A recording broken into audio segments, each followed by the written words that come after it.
오늘 지금 얘기할 내용은 사실은 불교와 부적과 관련된 얘기예요. 그러니까 어떤 절에 가시면 정초에 뭐 삼재부를 주는 데도 있고 이런 게 정당하냐? 이런 얘기들도 있어요. 또 조그만 절에 가시면 점을 보는 경우도 있고 뭐 별게 다 있어요. 근데 저는 그런 게 그렇게까지 나쁘다는 생각은 안 하거든요. 그러니까 아까도 그런 얘기 했잖아요. 자기의 행복과 관련된 부분에 있어서는 지출이 행복을 주는 정도 지출이면 큰 문제는 없어.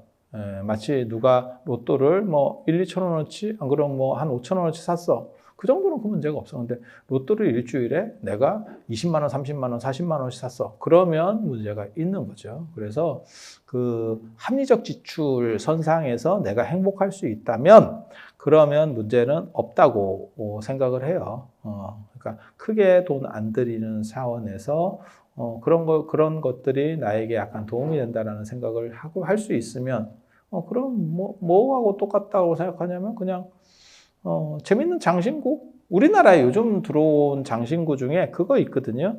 이렇게 깃털 세워가지고 동그라미 한 서너 개 이렇게 해서 깃털 이렇게 하는 거. 그거 미국의 그 인디언들이 맨 처음에는 그 뭐 구설수 없애고 뭐 나쁜 것들 잡는다고 이렇게 파리채 같이 전기 파리채 같은 거.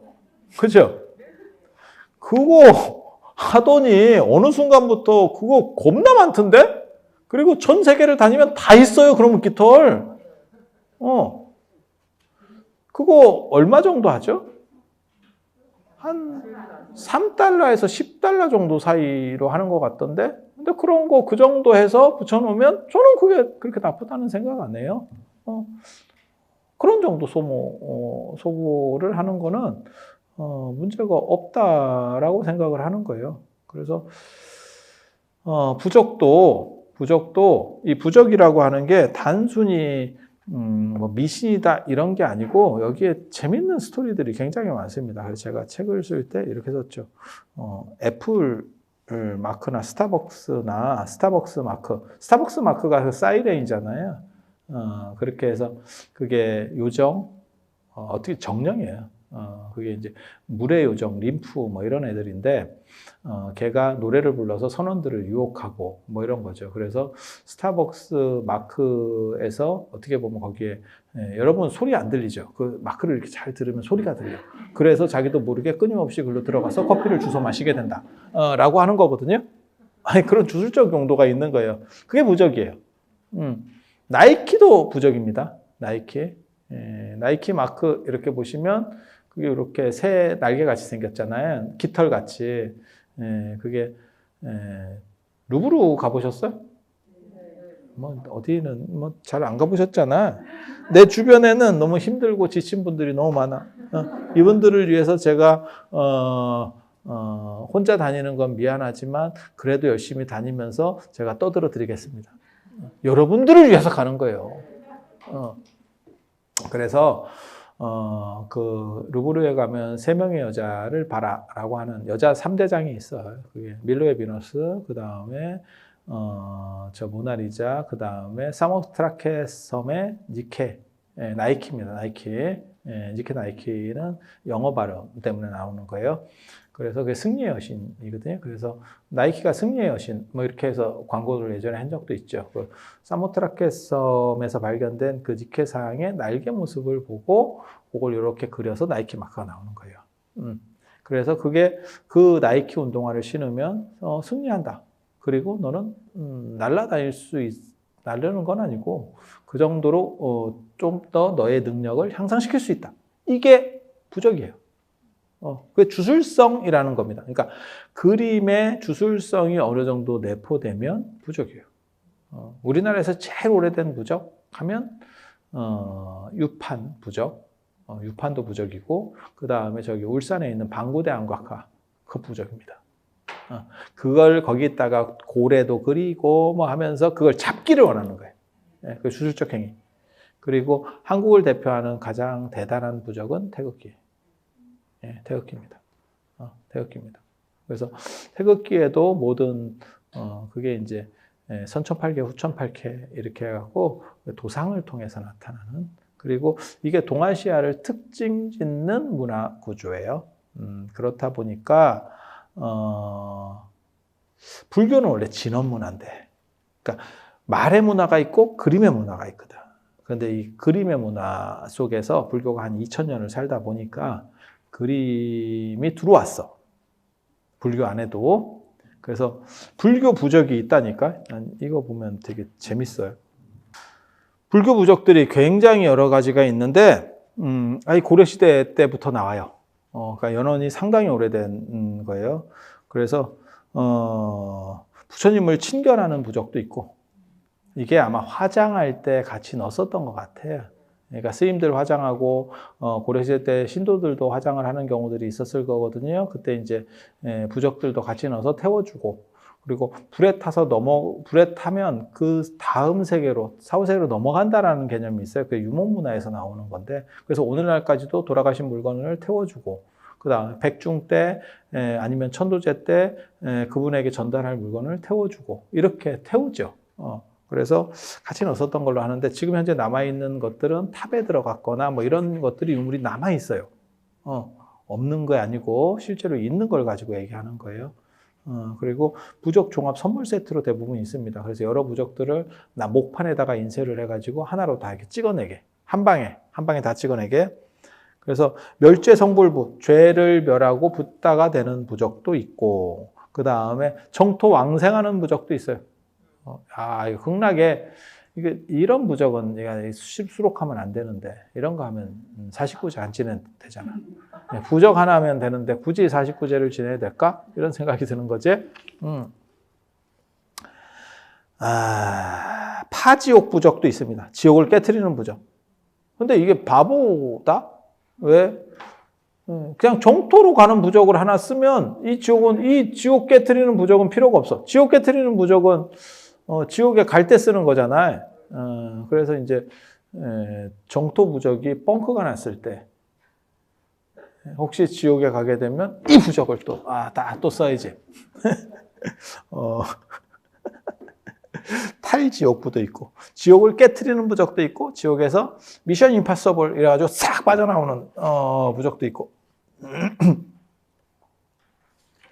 별 희한한 부적 뭐 이런 것들 많이 있는데, 그래서 제가 지금 무슨 계획을 세우고 있냐면, 올해 연말쯤에서 음력 설이 다가오고 이러면 불교 부적만 모아서 호신용 부적집을 하나 만들어줄까, 지금 이런 생각을 하고 있습니다.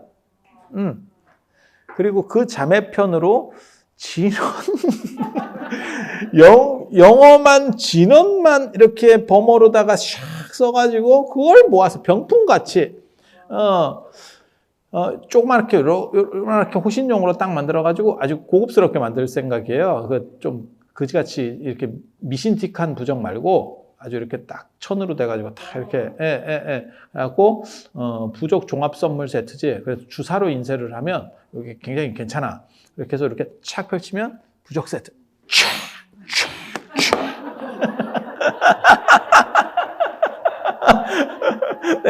내가 그 얘기를 했더니, 괜찮을 것 같은데? 그러니까 제가 뭐 이상한 걸 얘기하는 게 아니고, 저는 그 생각 되게 많이 했거든요, 사실. 우리가 그 설에 돈 주는 문화가 있잖아요, 세뱃돈. 근데 5만원씩 주면 부담이 되고, 만원씩 주면 아무 의미가 없어. 물론 받는 사람 입장에서는 100만원을 받으면 고맙지. 근데 그렇게 줄 수는 없잖아요, 여러분들이. 그래서 한 10,000원 정도로 만들 수 있는 그러한 의미 있는 것들을 주면, 그 사람이 지갑에 들어가면 10,000원이라는 거는 지갑에서 사라져요. 마치 바다에 떨어진 빗방울처럼 흔적이 없어져. 누가 줬는지 그 기억하나. 10,000원 받고 감동해서 기억하는 사람이 누가 있겠어? 그렇지 않아? 근데 어떤 호신 부적 같은 거를 이렇게 딱 하면 의미도 있고, 그 다음에 가방 같은 데도 이렇게 좀 이쁘게 달고 다니게, 아주 좀 이렇게 좀, 일본에 그런 게 많거든. 일본에 가보면 이렇게 조그맣게 해가지고 아주 영험스러운 물건들이 많이 있거든. 그래서 그런 걸 해서 좀 이렇게 유행을 시키면 괜찮지 않겠나라는 생각? 해봅니다. 그리고 지금은 디자인의 시절이거든. 예전같이 뭐 미신이에요. 미신은 웃기고 있네. 요즘 뭐 그런 거 뭐 귀신 믿고 뭐 이런 사람 거의 없잖아. 그러니까 그냥 다 재미로 하거든. 그 재미의 금액이 10,000원 정도면 저는 충분히 소비할 수 있는 비용이다라고 생각을 해요. 막말로 얘기해서 커피 2잔만 마시는 건데 뭐 그거 뭐 이렇게 마시나 저렇게 마시나 그런 정도. 그리고 선물을 받았을 때 훨씬 더 의미가 있겠다라는 생각을 해요. 세뱃돈으로 나는 10,000원 받을래? 그런 부적 종합 선물 세트를 받을래? 그럼 나 같으면 부적 종합 선물 세트를 받을 것 같아. 나한테 선택권을 준다면. 그래서 이거 대박 아이템 아니요? 이런 생각을 해보고 있어. 그래서 작가를 초빙을 해서 그걸 이제 부적을 또 잘 그려야 되니까 그래서 내가 영험스럽게 그려봐라. 그냥 이렇게 일반적으로 그리는 거 말고 무언가 부적을 예술적으로 승화시켰어.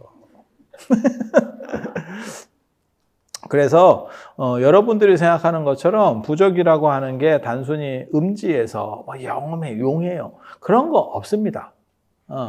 부적을 통해서 인생이 바뀐다면 그놈이 부적 쓰고 있겠어? 지 인생이 바뀌었겠지? 제가 늘상 얘기하는 거 있잖아. 점쟁이가 점을 그렇게 용하게 맞추면 그냥 로또를 맞춰. 너 점 보는 것보다 로또 맞추는 게 더 많이 번다. 네가 도대체 한 달에 얼마 버는지 모르겠지만 미국에서 얼마 전에 터졌어. 1조 6천억짜리. 번호만 맞추면 1조 6천억이야. 1조 6천억. 한 번만 맞춰라. 한 번만. 그러면 LG전자 1년 매출 1년 순수익보다 많다. 1년에 1조를 순수익으로 내는 기업이 거의 없습니다. 대기업도. 뭐 삼성 이런 데 빼놓고. 거의 없어. 그런데 그거 1조 6천억이면 세금 떼고도 한 1조 정도가 남는데 그거 한 번만 맞춰. 그럼 네 하고 싶으면 다 할 수 있어. 아무리 돈 가치가 없어도 1조면 강남에 성을 지을 수 있을 거다. 그래서 그런 거 믿지 마. 부적을 통해서 뭐가 용한 게 있어요. 비싼 건 뭐가 달라요? 똑같아요. 재료비 똑같이 듭니다. 재료비 얼마 드는지 가르쳐 드릴까요? 정성은 값으로 따질 수 없는 거고 주사값은 조금 있어요. 그래도 한 1, 2천 원 정도 들 겁니다. 많이 들어도. 그래서 이런 걸 가지고 너무 의지하지 마세요. 그렇지만 인생이 인간이라고 하는 게 합리적으로 너무 무미건조하게 사는 건 재미가 없어. 그래서 예술과 낭만이라는 게 있는 게 인간이거든. 그래서 그런 부분들에 대해서 적절한 소비를 하는 거. 영화도 마찬가지. 다 개구라예요. 그럼 영화가 사실이라고 보는 사람 있어? 아바타 개구라예요. 그런 게 어딨어. 그런데 왜 그걸 봅니까? 재밌잖아. 그래서 우리는 14,000원, 13,000원, 15,000원을 지불하는 거예요. 그러면 된 거야. 그래서 그런 정신으로 받아들이면서 즐기고 향유할 수 있는 가치로 만들어가면 불교 안에서 부적이 존재하는 거에 대해서 저는 긍정적이에요. 하지만 요거 한 장 가지면 인생이 바뀔 겁니다.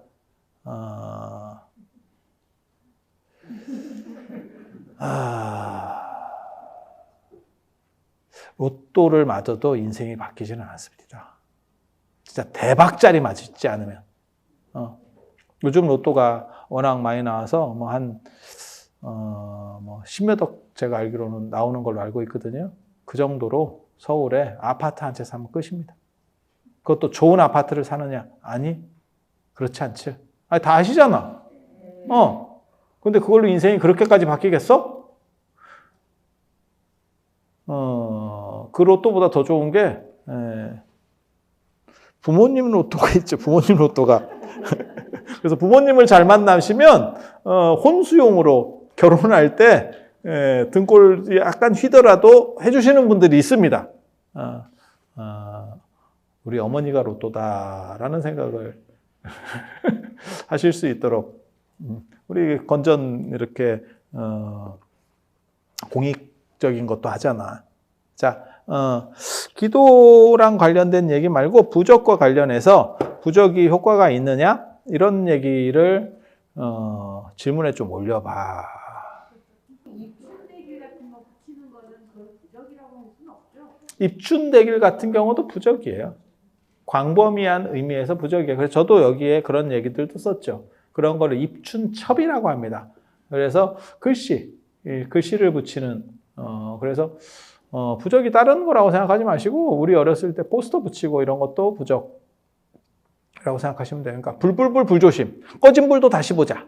그리고 여러분은 그 부적에, 하나는 그 부적의 마법에 걸렸어. 하나만 나와도 삼천리는 초만원. 그래서 그 부적이 효과를 발휘하는 바람에 우리나라가 지금 인구가 소멸하게 됐어. 그 부적 진짜 강력한 그 포스터와 더불어서 저 아직도 기억납니다. 둘만 낳자 이렇게 해서 어린애 둘이 이렇게 같이 그네 타는 거. 그리고 나중에는 둘도 많다 이러면서 하나로 해가지고 이렇게 둘을 해가지고 끈으로 묶은 거. 나 이거 포스터 아직도 이 부적의 힘이잖아. 굉장한 부적의 힘이. 그래서 글씨보다는 그림이 좀 더 강렬한 힘을 주거든요. 강렬한 이렇게 인상을 주죠. 그래서 그런 강렬한 인상을 주는 현대판 부적 교통표지판 되겠습니다. 아직도 사용을 하고 있어요. 교통표지판 여러분들 다 이렇게 보면 직관적으로 딱 나오잖아. 언어가 필요가 없죠. 뭘 해석해야 될 필요도 없고 그냥 이게 우리 같이 이제 시골에 사는 사람들은 교통표지판 중에 뭐가 있냐면 뱀 그림 이런 것도 있죠. 그게 이제 뱀 출몰 지역 표지판이야. 있다니까. 진짜. 시골에 가면 있어. 그거 안 봤으면 인생 행복하신 거예요. 네? 그러니까 그게 다 시골 쪽이라니까. 남산 이런 거 다 좀 안 좋은데. 예, 강남에 그 뱀 출몰 그게 있겠어? 교통 표지판이 있겠어? 야생동물 출몰도 있어요. 그래서 저게 이제 땅꾼을 부르는 부적인가 싶은 생각도 들고. 자, 경면 주사를 사용하는 게 효과가 있느냐라는 건데, 경면 주사를 그게 이제 붉은색이기 때문에 삿된 것들을 물리친다라는 그게 한 가지가 있는 거고, 전에 제가 그런 말씀 해드렸는지 모르겠는데 부적은 태워 마시면 효과가 있다라는 얘기가 있는데 사실은 그건 거짓말이고요. 거짓말이고 경면주사는 돌가루이기 때문에 불에 타지 않습니다. 그래서 경면주사가 약성을 발휘하면 정신이 이렇게 우황청심환 먹었을 때 이렇게 쫙 돌아오듯이 그렇게 돌아오는 효과가 있어서 마치 부적을 태워 마시면 효과가 나는 것처럼 생각하는데 그건 그림의 효과가 아니고 주사의 효과예요. 주사의 약성. 그런데 주사는 함부로 드시면 안 됩니다. 주사는 정제된 주사는 수은과 유황의 화합물이라서 둘 다 굉장히 강한 중금속이에요. 인체에 유해한. 딱 들어봐도 수은과 유황 세잖아. 야 이거 센데? 그런데 주사가 돼서 안정적 주사, 좋은 주사는 독성이 없어요. 그래서 약으로 쓸 수 있는데 조금이라도 불안정한 주사는, 그러니까 리튬이온 배터리라고 생각하시면 돼요. 우리가 핸드폰이나 노트북에 다 리튬이온 배터리를 쓰는데 그게 이제 안정적이지가 않거든요. 그래서 관리가 잘 될 때는 아무 문제가 없고 그게 조금 구멍이 나거나 이러면 배터리가 터지는 거죠. 마찬가지예요. 주사도 안정적으로 잘 정제된 주사는 문제가 없어요. 독성이 없어. 하지만 조금만 불안전하면 독성이 나옵니다. 그래서 부적을 태워 마시거나 이렇게 하시면 안 됩니다. 안 됩니다. 그건 위험한 행동이에요. 그러면 안정적 주사는 뭡니까? 라고 말하면 비싼 겁니다. 그러니까 금 먹는 거하고 똑같다고 생각하시면 돼요.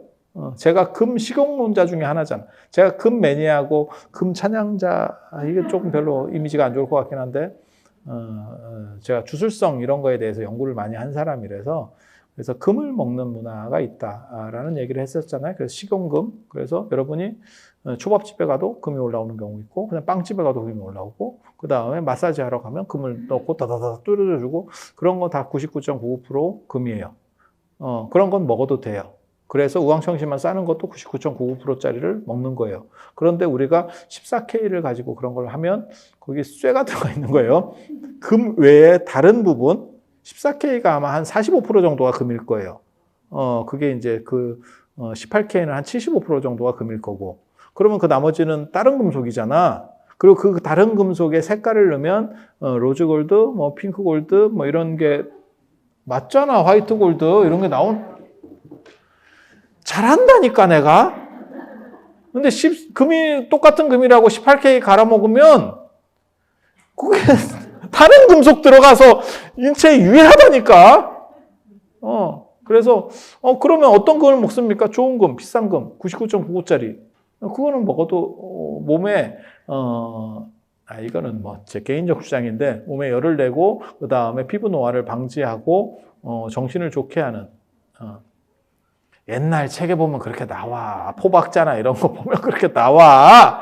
나도 그게 어느 정도 맞는지 잘 모르겠어. 그래서 내가 그거 낚여가지고 한동안 먹었다고. 그래서 내가 90년대생인데 이렇게 약간 노안을 가지게 된 거야. 그 금 부작용이야. 그래서 얼굴 보면 90년대생 아닌 것 같은데 아니에요. 90년대생이에요.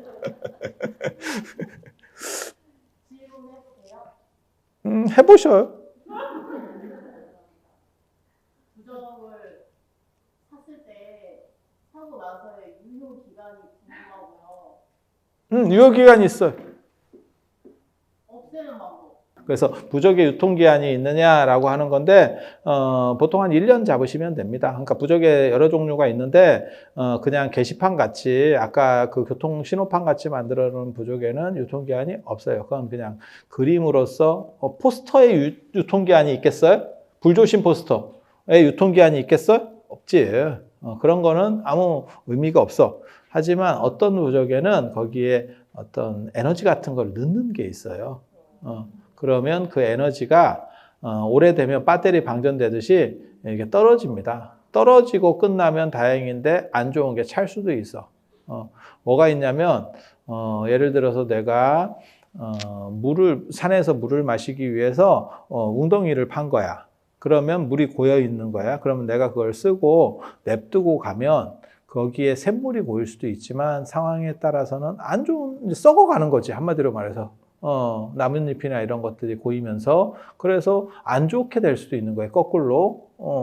그래서 그게 이제 그냥 배터리만 방전되고 끝나면 모르는데 그게 좀 안 좋게 되는 경우들이 있어요. 그래서 이게 굉장히 주술적으로 이런 얘기는 하면 안 되는데 내가 함부로 이런 거 가르쳐 주면 안 되는데 주술적으로 만들 때는 부적을 살릴 수도 있거든요. 거기에 어떤 에너지를 잡아서 넣을 때가 있어요.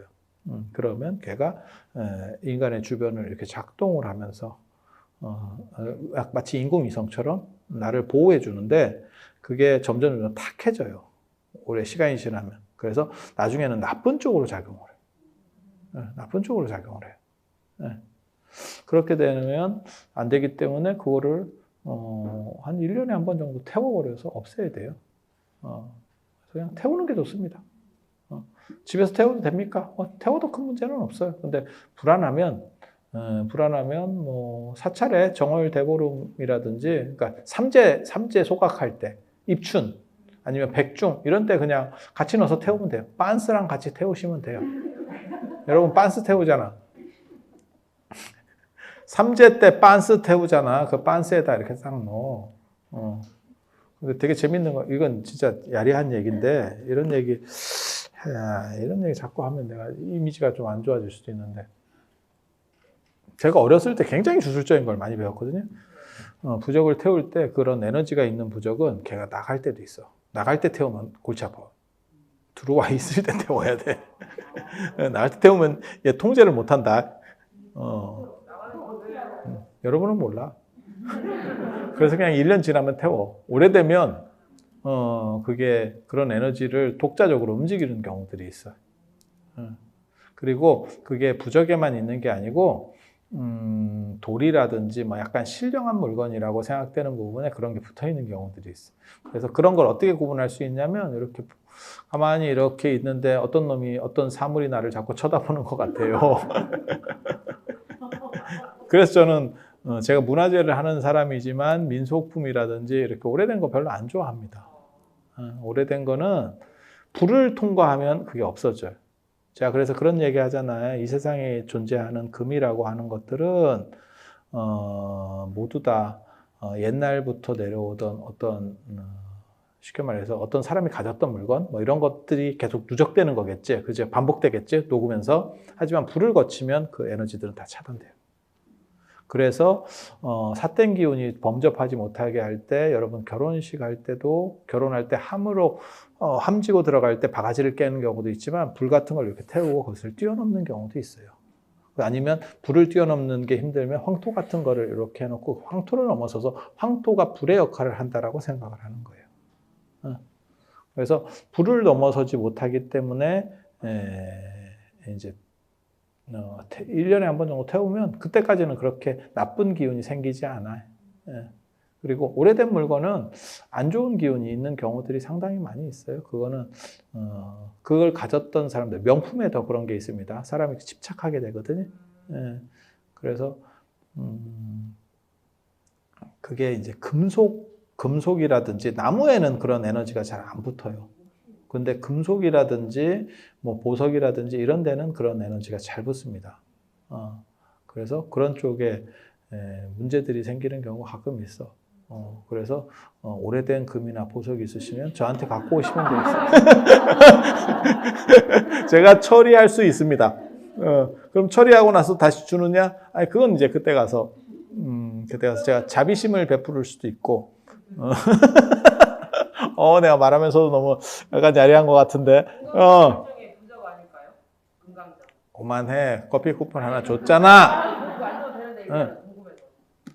금강정.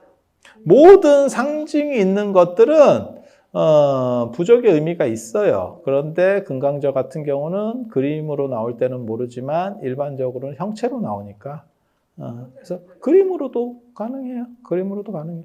저 천태종 같은 경우는 마크가 아예 금강저잖아. 천태종 마크가. 그래서 충분히 다 가능한 얘기들이에요. 그리고 여기 누가 계열석 물어봤던데 계열석 올라갔네. 누구지? 계열석? 제가 좋아하는 계열석? 달마도도 부적이에요. 달마도 같은 경우도 그게 원래는 남종 문인화라 그래가지고 전문적인 직업화가들이 그린 게 아니고 직업화가 그린 걸 공필화라 그러고 그 다음에 이제 공부하는 사람들이 그린 거를 문인화라 그래요. 그래서 이제 사군자 같은 거. 그러니까 흥선대원군이 뭐 난을 잘 그렸다는 둥 뭐 이런 얘기들이 있는 게 문인화예요. 문인화. 그리고 그 남종 문인화의 시원을 연 사람이 중국 당나라 때 왕유라고 하는 분입니다. 여러분 잘 처음 들어보셨겠지만 아주 굉장히 유명한 분이에요. 시선 이태백, 이백, 시성 투보, 시불 왕유입니다. 그리고 이 왕유가 남종 문인화의 시조거든요. 그래서 그 사람이 이제 그러니까 공부한 사람이니까 옛날 사람들은 다 붓을 쓰잖아요. 그러니까 이제 동양화에서 왜 공부한 사람들이 그림으로 움직일 수 있느냐? 이게 이유가 뭐냐면 서양화는 붓하고 펜이 달라. 그림 그리는 붓하고 글씨 쓰는 펜이 다르다니까. 근데 동양에는 그게 똑같아요. 그래서 글씨를 잘 쓰는 사람이 그림도 잘 그릴 수 있어.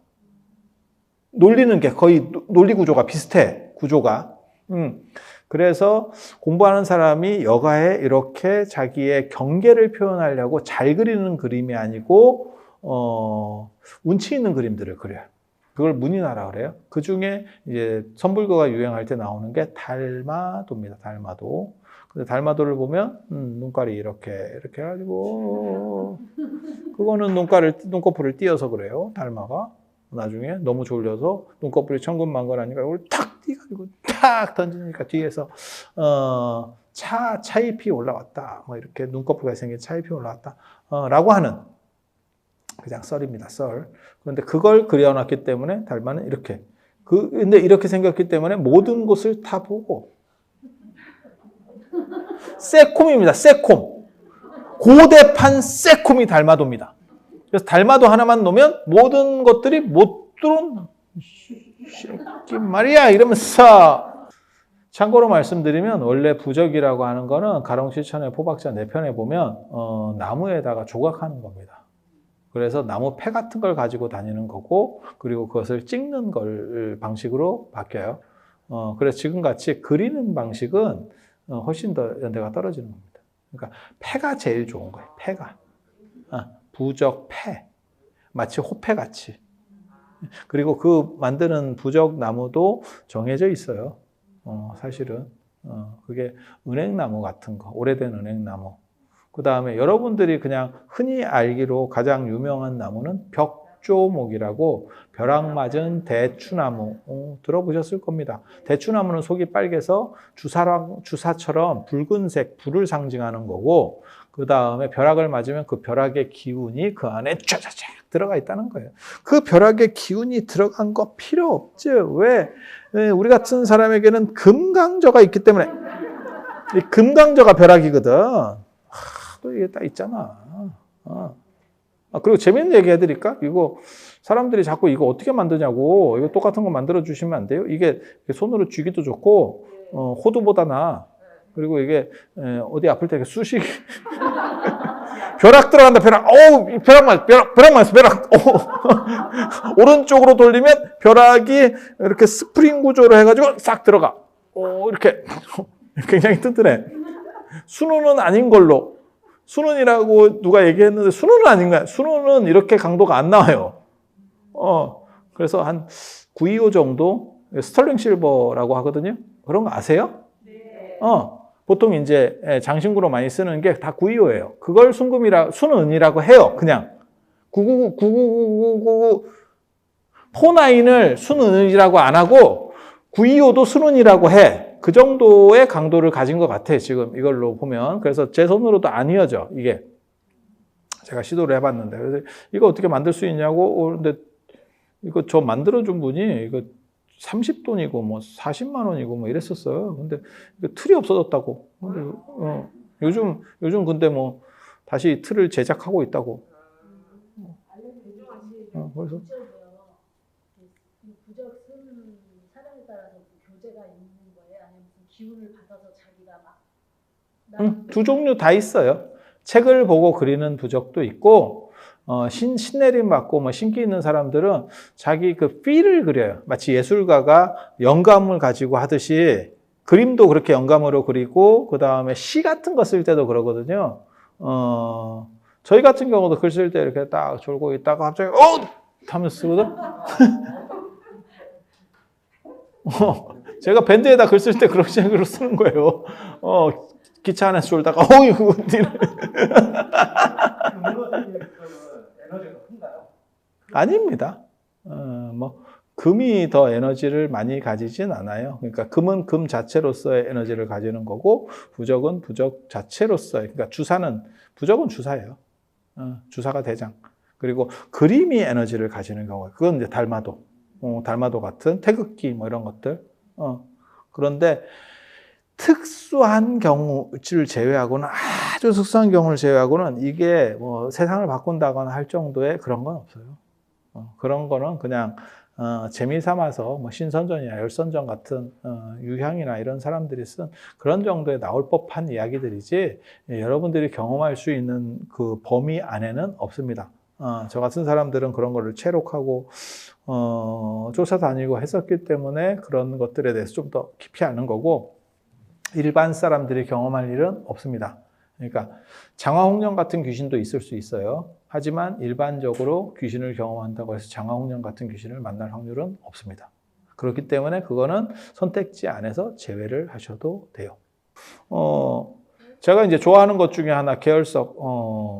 계열석이라고 하는 거는 계혈, 닭피, 돌 안에 닭피가 박혀 있는 거예요. 주사 성분이 돌 안에 천연적으로 섞여 있는 겁니다.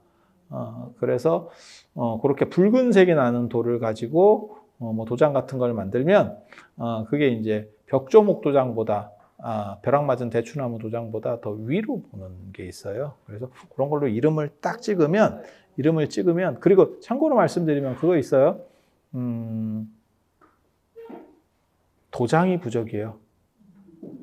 그래서 빨간색 주사로 찍는 거예요. 그걸 인주라고 하는데, 원래는 지금은 물감으로 우리가 이렇게 찍지만, 원래 옛날에는 그 주사인주입니다. 그래서 인주예요. 인주예요. 그렇게 가는 거예요. 그래서 그걸로 이름을 찍는 거예요. 그리고 주사 인장을 쓰면, 그 도장법을 주사를 쓰면 지금도 나와요. 여러분들 중에서 누구 있냐면 서각 같은 거 하거나 그림 같은 거 그리시는 분들이 이렇게 도장 찍으면 주사 인장을 쓰면 이게 빛이 납니다. 약간 반짝반짝합니다. 왜냐하면 이게 금속 성분이 있기 때문에. 그래서 그런 게 부적이에요. 부적의 힘을 가지는 거예요. 그래서 부적이라는 게 저거잖아요. 저거 뭐야, 도서. 하도 낙서에서 유래되는 거고, 그걸 합쳐서 도서, 책이라는 게 의미도 도출되지만 낙관이라는 것도 낙관의 다른 이름이 도서예요. 도서. 그래서 그런 게 다 부적이에요. 계열석 좋은데 구하기 진짜 힘들고요. 진품 거의 없으니까 굳이 만들려고 생각하지 마십시오. 어디까지가 짭이고 어디까지가 진짜인지 모르겠습니다. 저희 선생님께서 말씀하시기를 중국에는 120%의 가짜가 존재한다. 그게 이제 문화재를 많이 수집하셨는데 우리 어른께서, 제 지도 교수님께서 120%가 가짜다. 그렇게 눈높이를 맞추고 구입해야 된다. 라고 말씀을 하셨어요. 불교 용품점에서도 부적을 팔거든요.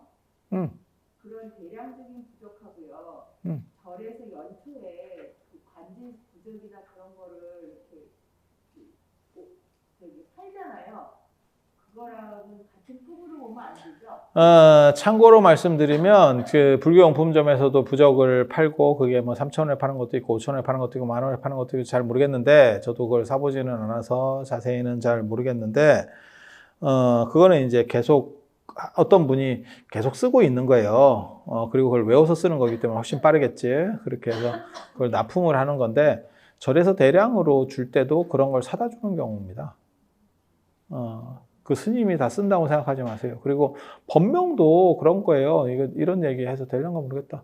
법명도 한 사람씩 법명을 받으면 스님이 짓는 거지만, 뭐 불교대학 졸업해요 이러면 그 누가 줘? 법명 사전이 있어, 사전이. 예, 그러면 그게 몇 페이지부터 이렇게 해갖고 계속 돌려. 목차가 있다고, 이게. 예, 천불명우경처럼. 그러면 5번까지는 몇 페이지까지, 그 다음에는 몇 페이지부터, 이렇게 가는 거예요. 짓는다고 생각하지 마세요. 그거 못 짓습니다. 그리고 이름 같은 경우 한 번 지으면, 기우진님 10만원 후원, 내 개인 채널 아니라고 얘기했지. 내 개인 채널에 하라 말이야. 여기 진흥원 채널. 하지만 상도덕상 기우진님 커피 쿠폰 드리겠습니다. 진흥원이 이게 대원 장경호 회장님께서 불교 발전을 위해서 당신의 사제를 이렇게 희사해서 큰 재단을 만들고, 그걸 통해서, 그러니까 그 재단에서 발생하는 수익금으로 이런 불교 방송도 하고, 그 다음에 이런 교육 시설도, 이게 다 무료로 진행될 수 있는 게 돈을 투자해서 하는 거예요. 그러니까 여기는 수익을 내는 단체가 아니에요. 그래서 이런 데는 기부를 많이 하셔도 여러분들이 더 좋은 쪽으로, 그 다음에 불교 발전이라든지 포교를 위해서 좋게 쓰일 수 있는 데이기 때문에 많이 해주시면 좋습니다. 부적 그냥 버리면 안 되냐고 하는데, 그냥 버리면 안 돼요. 개인적으로 저는 제 절에서 신도님들 이름 쓰여 있는 거 있잖아요. 그러니까 축원문 같은 거, 그러니까 부처님 오신 날처럼 꼬리표 같은 거 이제 다시 하면 다 띄잖아. 한 번도 그거 그냥 버린 적 없습니다. 저는 그걸 다 소각합니다. 이름 써지는 건 그래서 모읍니다. 아예 박스 떼기로 모읍니다. 그렇게 다 소각합니다. 그게 옛날 방식입니다. 이름 쓰여 있는 거는 버리면 안 됩니다. 그리고 그냥 버릴 거면 어떻게 해야 되냐면 파쇄기 쓰셔야 됩니다. 파쇄기. 예, 파쇄기 쓰면 지금 현대적으로는 괜찮을 것 같아요. 태운다는 게 너무 일이 많거든요. 저는 그냥 몇 명 안 되니까 태우는데, 일반인들은 태우기가 쉽지 않을 거야. 저는 어디까지 태우냐면, 누가 쌀을 올렸는데 쌀봉지에다 이름 썼어요. 그럼 쌀봉지는 태웁니다. 다 그런 식으로. 그러니까 그 사람의 정성이 들어간, 이름이 들어간 것들은 신상 정보 때문에 태우는 거 아닙니다. 그런 용도 아닙니다. 그런 용도가 아니고, 이름은 그 사람을 대변하는 거고, 거기에 생년월일 같은 게 쓰여 있는 경우들도 있어요. 상황에 따라서는. 그리고 그런 거는 전부 다 어떤 그 사람의 비밀 코드를 얘기한다고 생각을 해서 옛날 사람들이 그랬어. 그거를 함부로 버리지 못하고 그걸 귀하게 여겨서 언제나 태우는 방식으로 쓰는 거예요. 그게 그 사람에 대한 존중과 성의라고 생각을 하는 거예요. 그래서 그런 거 있고 전설의 고향 572편 이런 거 보면 그런 사람 그런 거를 함부로 버렸다가 쥐나 이런 게 먹고 변신을 해서 사람으로 나타나서 나오는 그런 경우들도 있어. 그거 되게 재밌어. 자, 그리고 쌈박한 질문 누구 하나 하시면 마지막으로 제가 이 책 드리겠습니다. 해봐. 쌈박하지 않으면 안 줄 거예요. 영주를 넓게 불교적으로 봤을 때 부적 의미도 있나요? 아닙니다. 염주는 수주라고 그래서 숫자를 셀 때, 수식관이라든지 호흡하거나 연부를 할 때 숫자를 셀 때 쓰는 거예요. 단지 저같이 이렇게 주렁주렁 달고 다니면서 호신용으로 쓸 수 있습니다.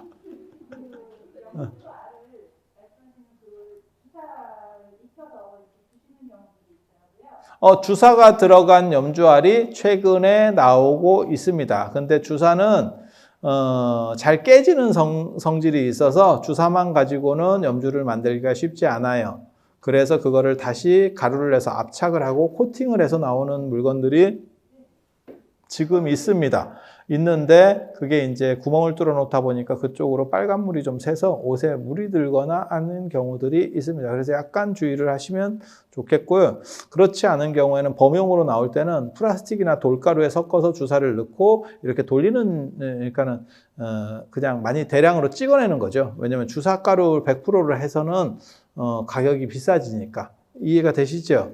그리고 계열석 같은 경우는 그냥 주사가 돌에 박혀 있는 구조예요. 그러니까 주사 성분이 많은 게 아니고, 주사 성분이 많으면 우리가 약간 자석에 쇳가루 붙어 있는 것처럼 이렇게 만지면 약간씩 깨져요.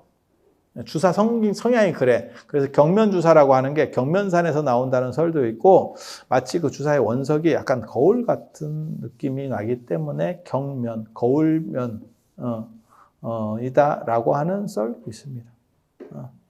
우리 진짜 여러분이 몰라서 그렇지 내가 이런 잡지식의 황제입니다.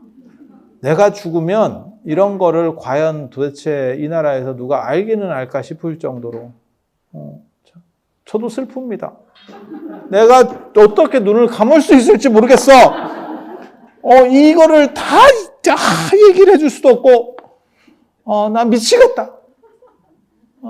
더 웃긴 건 내가 고등학교 때 이런 거를 대부분 우리 아버지가 저 때문에 고생이 많았어요. 아들이 공부를 안 하고 이상한 거래. 근데 세상이 바뀌어서 지금은 이런 게 먹어주는 시절이 됐어. 이게 문화산업이야. 그리고 학문의 영역을 넘어가는 융복합산업. 대단합니다. 저 보살님에게 이 책을 드리는 걸로 오늘 질의응답 시간을 마무리하도록 하겠습니다.